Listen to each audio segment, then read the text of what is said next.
that you are the reason.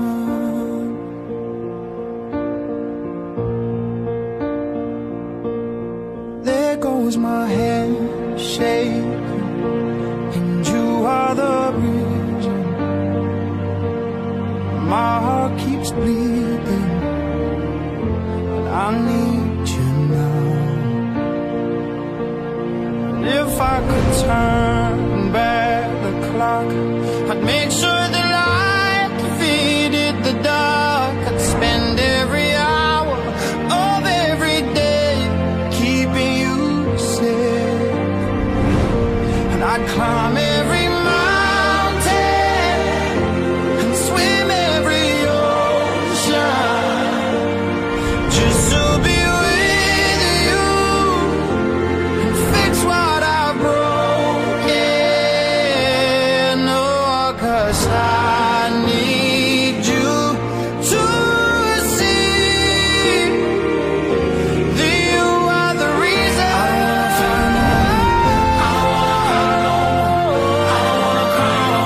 Come back, I need you are the reason. Just a little closer, come a little closer. I need you to hold me tonight.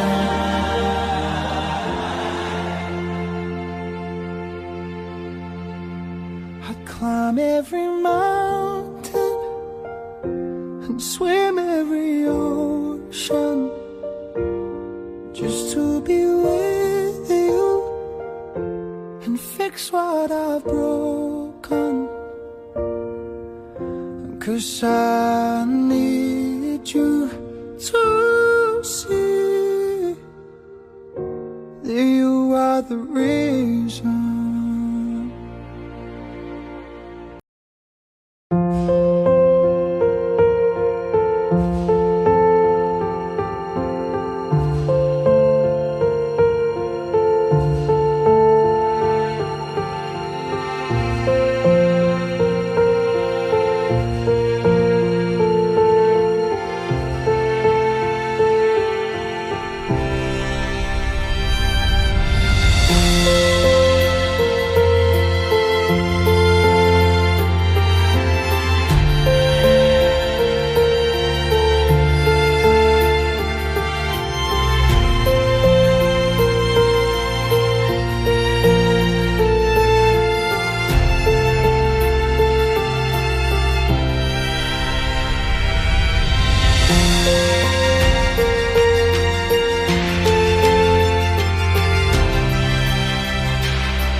Mày ơi.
buồn lắng, hơi buồn lắng, hãy lắng nghe lời kể khanh của già làng, lời kể chuyện ngày xưa,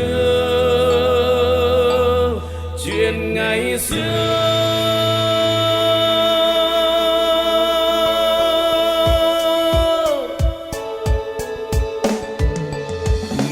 Ngày xưa tôi đi lang thang, tôi đi một mình, từng ngày từng tháng bao năm qua đi để tìm ngọn gió, ngọn núi chữ Hà Rông, ngọn núi Công Ra Bang. Ông cha kể nghe say sưa tiếng ca theo lời kể khan râm ran tiếng đàn gà gáy trên nương. Núi đồi nắng chiều cơn khát âm vang tiếng gọi rừng hú ai ơi. Nhịp vui đông đưa ước cho em mơ tình có nghe về tiếng non con thốn thương đánh chiều lên bừng sáng ca đại ngàn. Già làng kinh già yêu trẻ gọi lòng ai đang thức tương lai. Ê hê muôn lần ta luôn có bác, ê hê muôn lần ta luôn đổi mới, ê hê muôn lần ta luôn no ấm, ê hê muôn lần ta luôn hạnh phúc, ê hê. Ê hê muôn lần ta luôn có bác, ê hê muôn lần ta luôn đổi mới, ê hê muôn lần ta luôn no ấm, ê hê muôn lần ta luôn hạnh phúc, ê hê.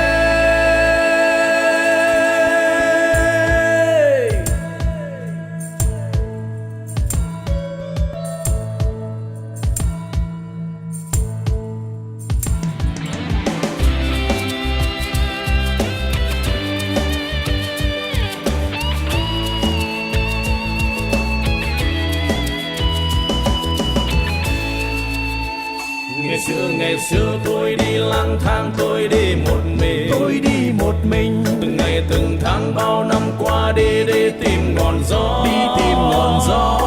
ngọn núi chữ Hà Rông, ngọn núi Công Ra Bang. Ông cha kể nghe say sưa tiếng ca theo lời kể khan râm ran tiếng đàn gà gáy trên nương. Núi đồi nắng chiều cơn khát âm vang tiếng gọi rừng rú ai ơi.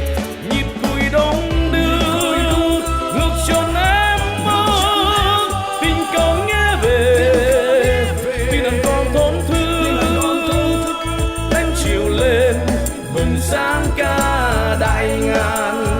Già làng kinh già yêu trẻ gọi lòng ai đang thức tương lai. Ê hê muôn lần ta luôn có bác, ê hê muôn lần ta luôn đổi mới, ê hê muôn lần ta luôn no ấm, ê hê muôn lần ta luôn hạnh phúc, ê hê. Ê hê muôn lần ta luôn có bác, ê hê muôn lần ta luôn đổi mới, ê hê muôn lần ta luôn no ấm, ê hê muôn lần ta luôn hạnh phúc, ê hê.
luôn luôn rơi mong lo sợ mất nhau xin hãy tựa vào vai nhau.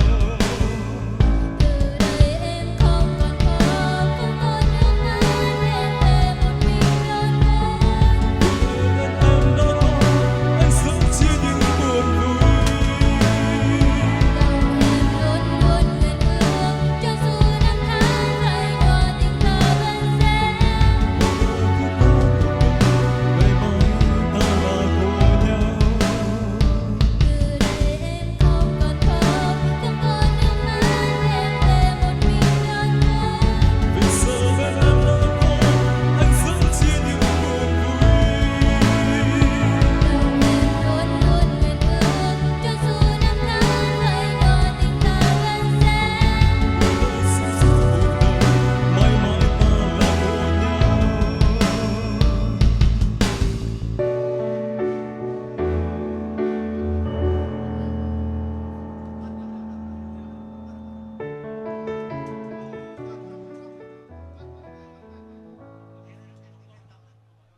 Vâng, xin cảm ơn cô dâu chú rể chúng ta rất là nhiều, một màn song ca rất tuyệt vời qua nhạc phẩm Ta Là Của Nhau.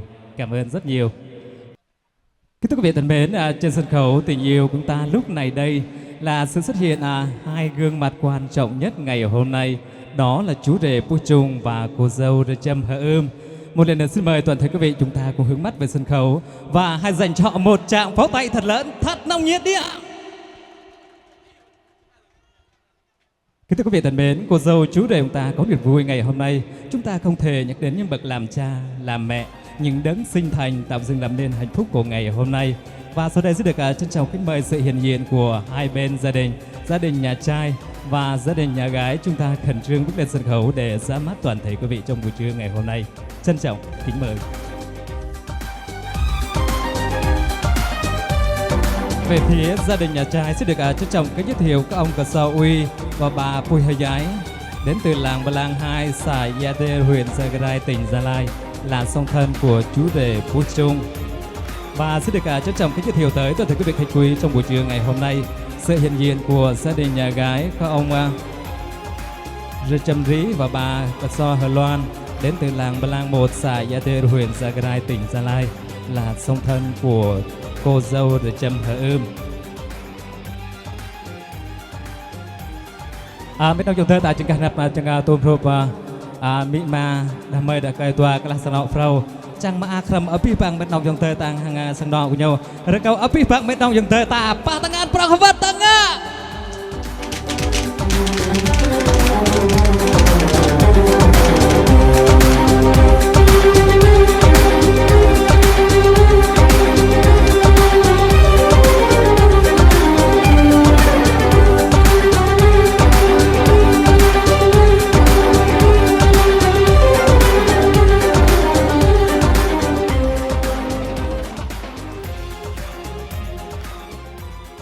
Kính thưa quý vị thân mến, tin vui lớn nhất của bậc làm cha, làm mẹ là thấy được con cái mình được trưởng thành, và niềm vui sẽ được gấp đôi sự sẻ chia đông đủ tất cả quý vị có mặt tại đây. Và trong giây phút long trọng này sẽ được trân trọng kính mời một vị đại diện cho hai bên gia đình sẽ có đôi lời phát biểu như lời cảm ơn chân thành nhất gửi tới toàn thể quý vị có mặt trong chương trình buổi lễ tân hôn ngày hôm nay. Và sẽ được trân trọng kính mời ông Cờ Sao Uy sẽ đại diện cho hai họ có đôi lời phát biểu. Trân trọng kính mời. Dạ vâng, lời đầu tiên cho phép tôi cùng bằng phép thay mặt cho hai họ xin cảm ơn sự có mặt đông đủ của tất cả anh chị và quý vị quan khách đã bớt chút thời gian và ngọc quý báu để cùng chung vui chúc mừng cho hai con chúng tôi. Đặc biệt hơn nữa trong những ngày hôm nay, và chắc chắn chúng ta không thể tránh khỏi được những sự sai sót, và mong rằng hết sức sự thông cảm của tất cả quý vị và thông cảm cho đặc biệt hai bên gia đình chúng tôi. Một lần nữa cũng có gì hơn ngoài lời chúc mừng, một lần nữa cũng mang phép thay mặt cho hai họ xin chúc tất cả anh chị em và quý vị quan khách đã có mặt tại phòng tiệc hôm nay chúng ta sẽ cùng ngon miệng và hạnh phúc trò đời niềm vui. Một lần nữa xin cảm ơn quý vị rất nhiều. Sebetulnya ko bala ke tua la seno mang renai nak pa bimbe mo gap kol teng seno frau. Bum poket mong ke rong tele bung hwa ya nyum bing ta. Ko kum ni ko chung ta pe biak re yom pan bing ta ti terus mang renai na jing ko me tum num kyang ko mo tele bin prong to jum ko pi pa bing ta.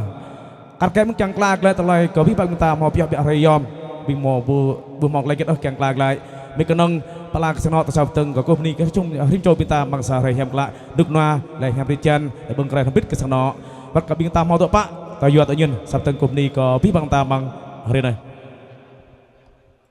Bạn biết nói chúng ta tay người ta bắt tăng ngát nhé rep mà sưng nó giống gì bên đây Hoa xin được trân trọng cảm ơn ông Cà Sâu Uy đại diện cho hai bên gia đình có đôi lời phát biểu những lời cảm ơn chân thành nhất gửi tới toàn thể quý vị có mặt trong chương trình buổi lễ tân hôn của Pui Chung và được chào mừng trong buổi trưa ngày hôm nay. Liên tục chương trình và sau đây sẽ được trân trọng kính mời cô dâu chú rể của chúng ta sẽ được lần lượt dâng ly rượu hiếu rượu tình lên hai bên gia đình để tỏ lòng tri ân sâu sắc ơn nghĩa sinh thành. Kau minta tua sang nọ prau ta biar secapai ke lima ta.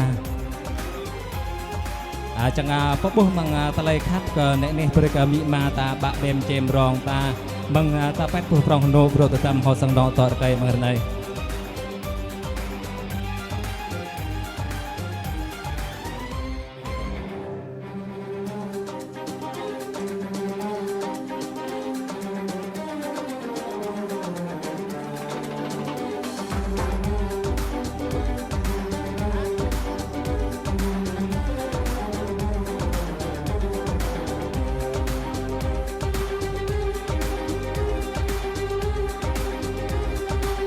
Vâng, xin mời cô dâu chú để chúng ta trở về vị trí của mình và xin mời đại diện của hai bên gia đình chúng ta cùng tiến lên một bước cùng ly kết tình thông gia để chúc phúc cho cô dâu chú để nhân dịp hạnh phúc hôm nay.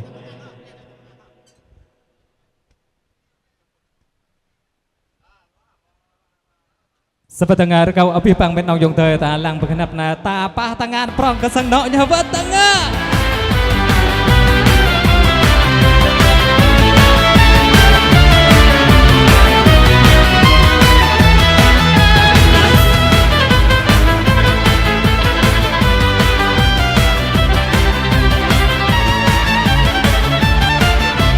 Vâng, xin được trân trọng cảm ơn đại diện của hai bên gia đình bố mẹ của cô dâu chú rể rất là nhiều.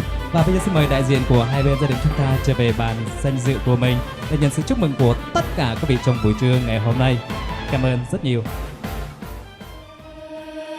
Yêu là cùng nhau trong tay đi dưới con đường, là cùng trao cho nhau ngồi môi hôn, là vòng tay yêu thương ôm mãi không rời, từng phút sẽ tuyệt vời. Yêu là ngày em bên anh không chút yêu phiền, từng buồn lo trôi qua ngày bình yên, nồng nàn ta trao nhau giây phút tuyệt vời, nguyện thề luôn bên nhau mãi, dù thời gian trôi qua vẫn luôn bên người, dù ngày tháng phôi pha ta vẫn không cách rời, bên nhau suốt đời cùng xây giấc mơ chung đôi.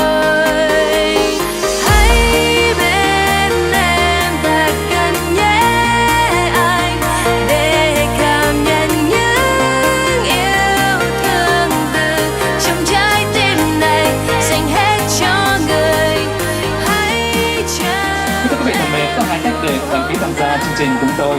Cách thứ nhất xin mời quý vị lên trực tiếp gặp MC, đăng ký tên bài hát và người trình bày.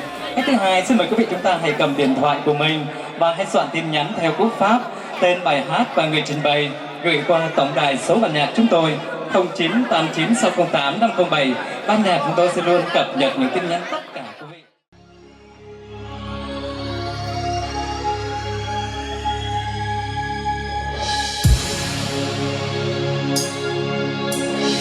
Tiếng chim con tiếng trống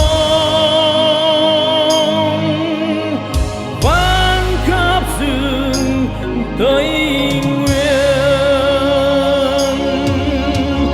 khắp buôn làng ca hát hát nhà lai lời cu bao mùa.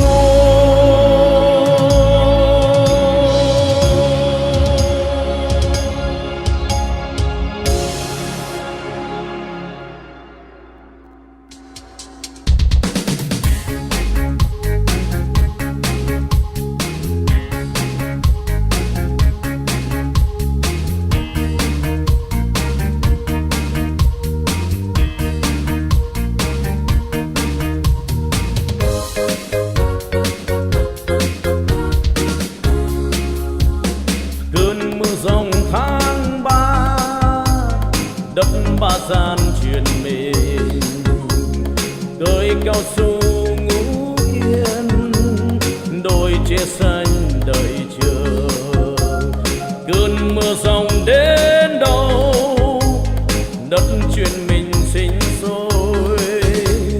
Em hân hoan hát ca đón ra lấy Pleiku vào mùa, tiếng chim còng tiếng trống vang khắp rừng Tây Nguyên, khám buôn làng ca hát hát ya lấy Pleiku vào mùa. Cơn mưa yêu quý ơi, này mưa về với đất, đất sinh sôi nở hoa, tiếng chim còng tiếng trống vang khắp rừng Tây Nguyên, khám buôn làng ca hát hát ya lấy Pleiku vào mùa.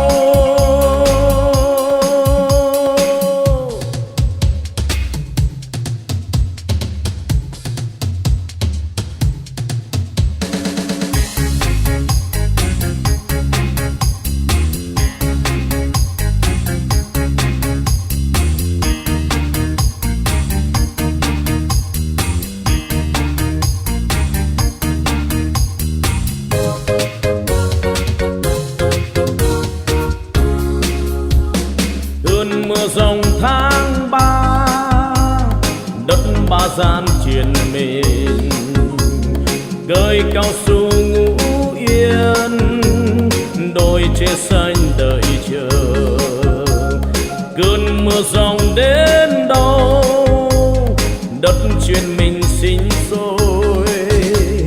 Em hân hoan hát ca đón ra lấy Pleiku vào mùa, tiếng chim còng tiếng trống vang khắp rừng Tây Nguyên, khắp buôn làng ca hát hát ya lấy Pleiku vào mùa, tiếng chim còng tiếng trống vang khắp rừng Tây Nguyên, khắp buôn làng ca hát hát ya lấy Pleiku vào mùa, hát ya lấy Pleiku vào mùa.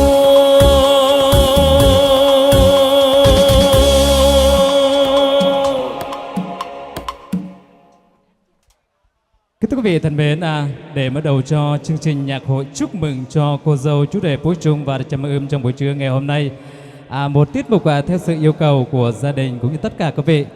Và sau đây cho phép MC mời nhóm hát mộc Gia Lai. Xin mời các bạn lên sân khấu để mở đầu cho chương trình nhạc hội chúc mừng cho cô dâu chú rể chúng ta trong buổi trưa ngày hôm nay.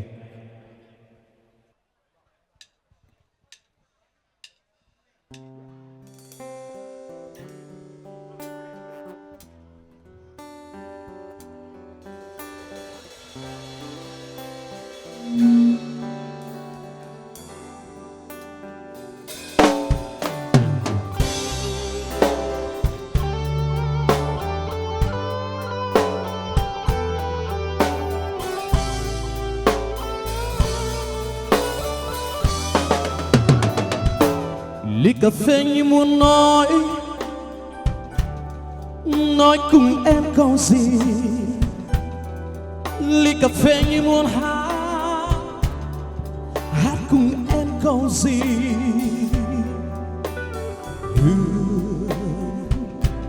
Bay theo làn khói về mùa xuân long lanh. Bay theo làn tàu về tình yêu mong manh. Ánh mắt em xanh hay mùa xuân đang về. Khói thuốc bâng khuâng ly cà phê. Tiếng hát cao nguyên như ngàn xưa vọng về. Ánh mắt soi trong ly cà phê.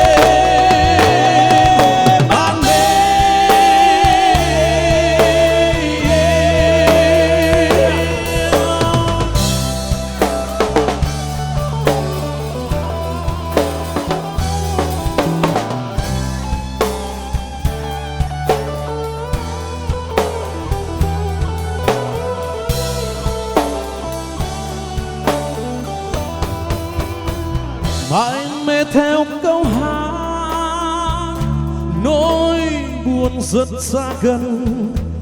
Ly cà phê như lưu luyến rót vào đêm rượu cần. Cao nguyên còn đó thắm điểm trên đôi môi. Cao nguyên còn mãi phía trên mây xa xôi. Ánh mắt đen say hay mùa xuân đang về. Khói thuốc bâng khuâng ly cà phê. Tiếng hát cao nguyên như ngàn xưa vọng về. Ánh mắt soi trong ly cà phê.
Em ơi cho tôi một đứa con trai. Em ơi cho tôi một thằng đàn ông. Em ơi cho tôi một phút bình bồng. Em ơi cho tôi một thằng con trai. Mà thằng con trai lên dãy giữa rừng. Thằng con trai lang thang biển khơi. Thằng con trai như chim hót gọi bay. Là con chim không sống trong khu đây. Hãy cho tôi nhiều em như nước sông non cao, như bão gió rừng già. Thằng đàn ông yêu em giữ như con tim. Hãy cho tôi nhiều em như nước sông non cao, như bão gió rừng già. Thằng đàn ông yêu em giữ như con tim. Yeah, yeah, yeah. Yeah, yeah, yeah. Oh, oh, oh.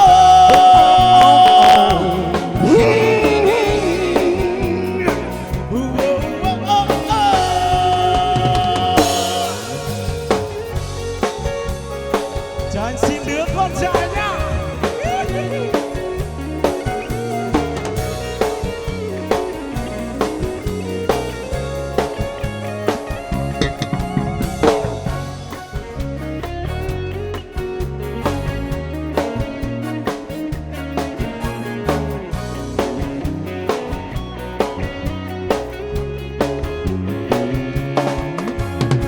Em ơi cho tôi một đứa con trai.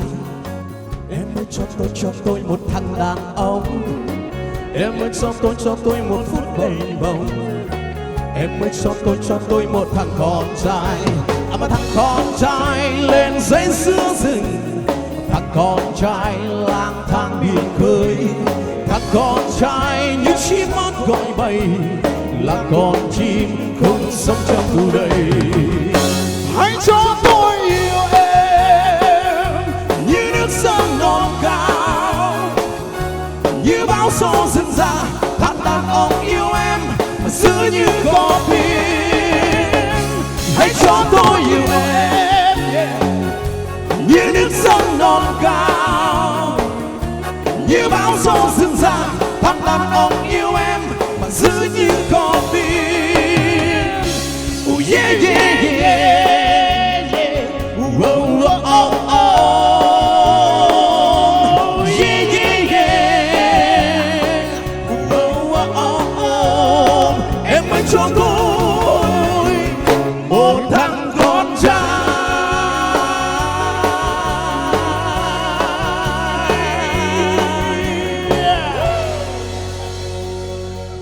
Thôi giờ mình xin thôi.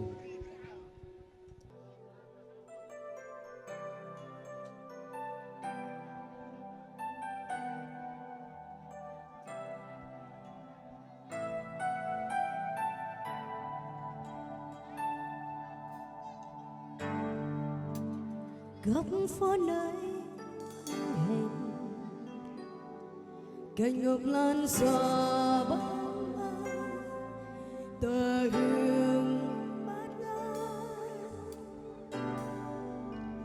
bao với em ngày cuối thu buông chờ anh bao lâu trong mong mỏi mòn mà chẳng thấy.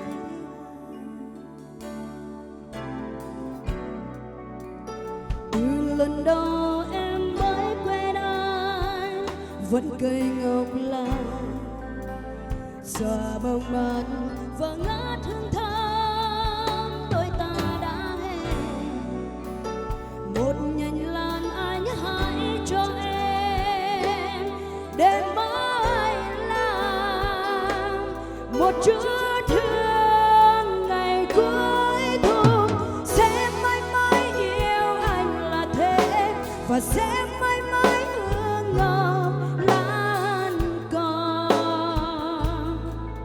còn trong giấc mơ sẽ mãi mãi thương anh là thế và sẽ mãi mãi vì trái tim em đã trao gửi anh tình nồng như thoáng hương ngọc lan.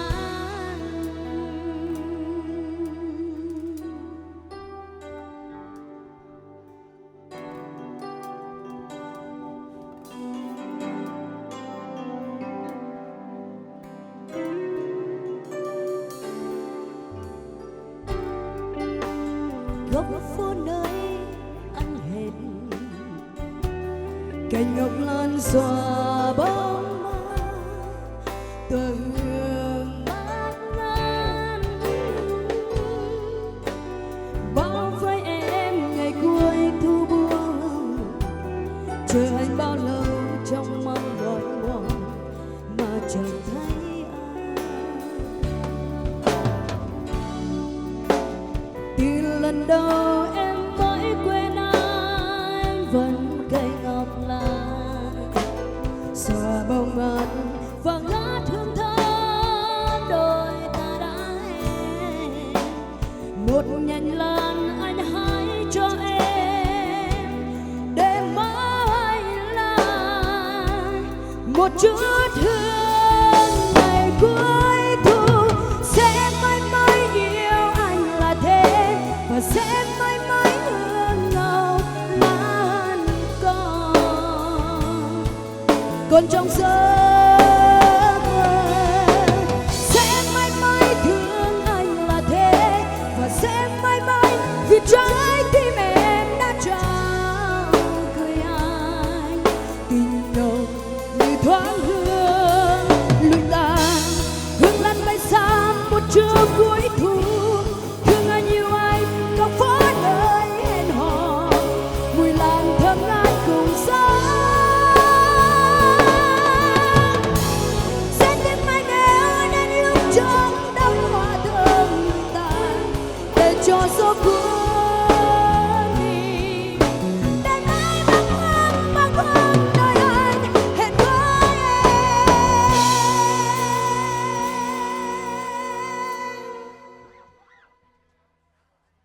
sẽ mãi mãi yêu anh là thế và sẽ mãi mãi hương ngọc lan còn trong giấc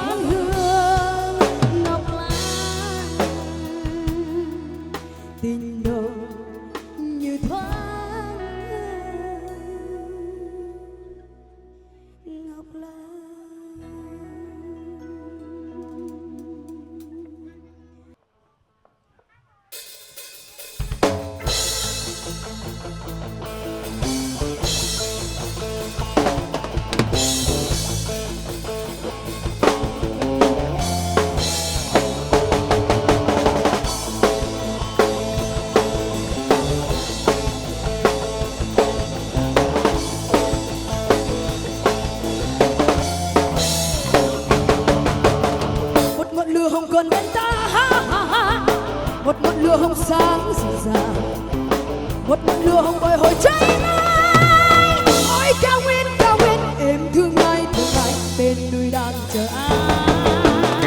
Một ngọn lửa hồng từ bao la, ngọn lửa tìm về với cội nguồn, ngọn lửa bồi hồi cháy ngay. Ôi cao nguyên những chiến sĩ cao nguyên bên anh lửa bờ cháy lên. Ôi lửa thiêng cháy mãi cho bóng anh hiện ra, giữa ngọn lửa em trao bầu rượu, em trao lời nói đời mãi nhớ, lời nói lửa cháy dịu đáng ngày nào. Còn đàn chim cho nhau bay qua dưới bầu trời, còn dòng sông rút qua trôi qua dưới mặt trời. Còn yêu anh em còn thương anh mãi.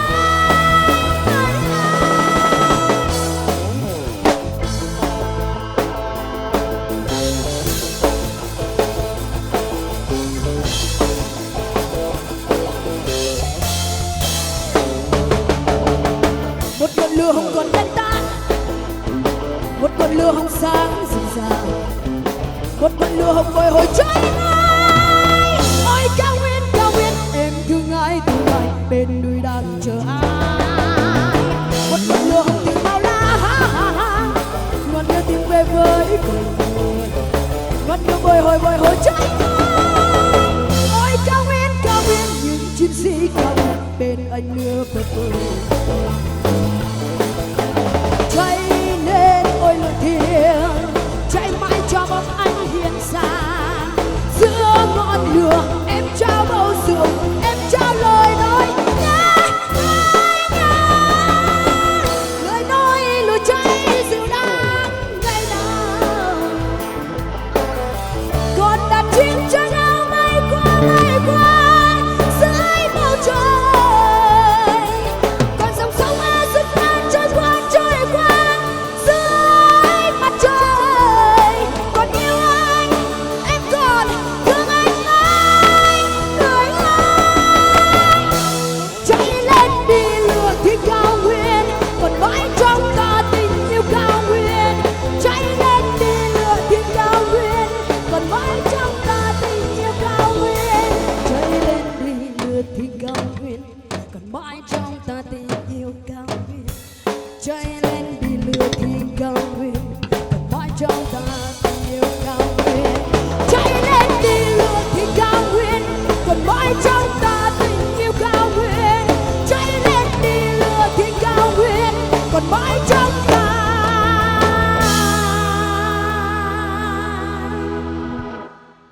tình yêu cao nguyên.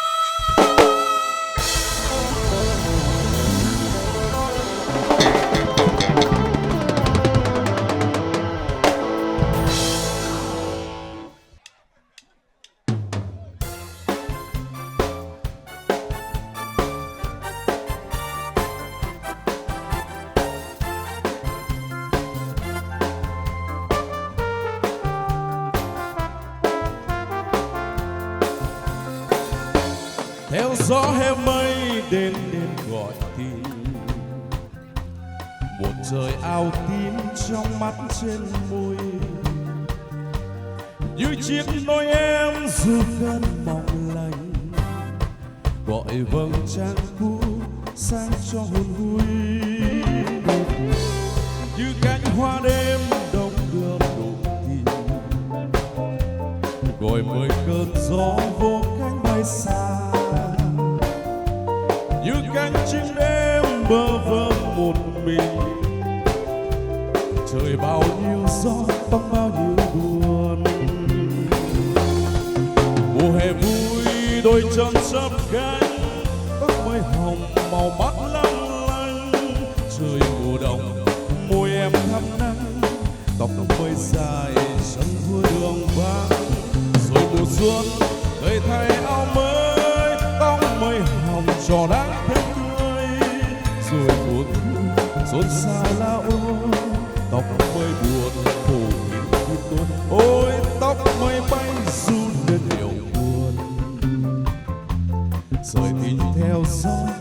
cánh bay xa, như cánh chim đêm bơ vơ một mình. Trời bao nhiêu gió, to bao nhiêu buồn.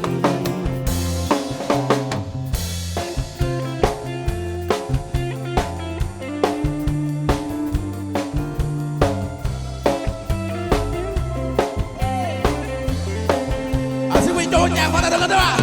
Cảm ơn nhiều.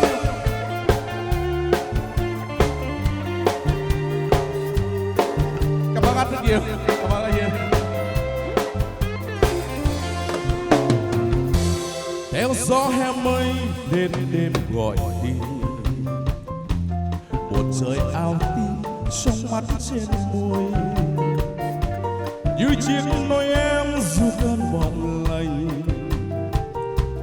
gọi vầng trăng cuối dành cho hồn nguy. Như cánh hoa đêm đông đưa đủ tình, gọi mười cơn gió vô cánh bay xa, như cánh chim đêm bơ vơ một mình. Trời bao nhiêu gió, bóng bao nhiêu buồn. Mùa hè vui, đôi chân dấp cánh, tóc mây hồng màu mắt lâu lanh. Chủ động môi em thắm nắng, tóc bơi dài chân vui đường vắng.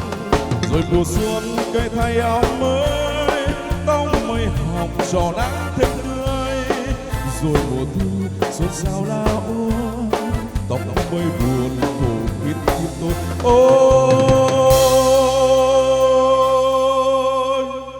tóc mây bay du liên điệu buồn, rời tình theo gió vô cánh bay xa, như cánh chim đêm bơ vơ một mình. Trời bao nhiêu gió, tóc bao nhiêu buồn. Trời bao nhiêu gió, tóc bao nhiêu buồn.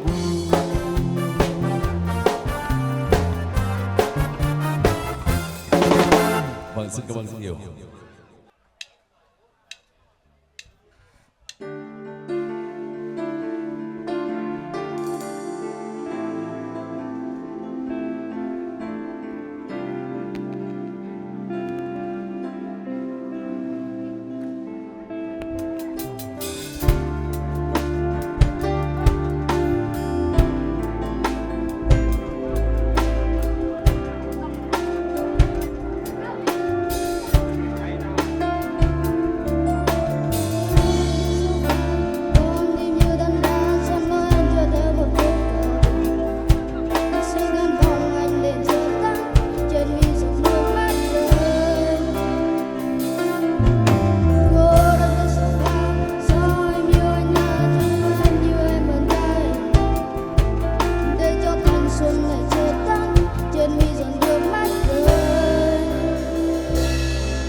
trong đôi mắt này anh hờ hững không như bao ngày.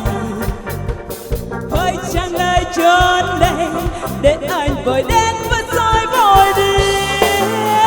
Phải chi anh thấu hiểu rằng em đã yêu anh rất nhiều.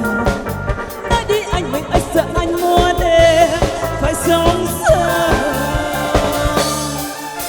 Hạnh phúc đâu rồi kiếm tìm, em vẫn đứng đây chờ anh đi tìm. Lúc anh không còn ai hết, hãy hỏi em sẽ đi kia. Bởi em yêu người khô khơ, vì đã lỡ dần hết đau buồn. Nói đi anh nhưng anh sợ anh muốn em phải sống sớm. Chỉ đến bên em lúc buồn và những ngày vui anh về nơi đâu. Chỉ đến bên em lúc say vì hết say anh đâu ở đây.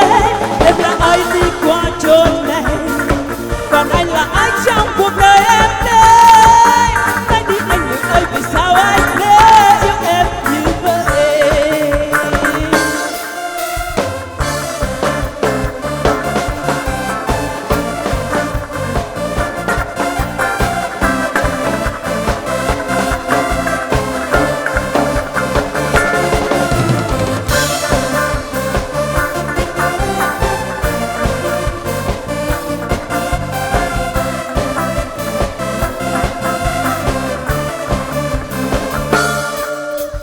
Phúc đâu sẽ kiếm tìm, em vẫn đứng đây chờ anh đi tìm.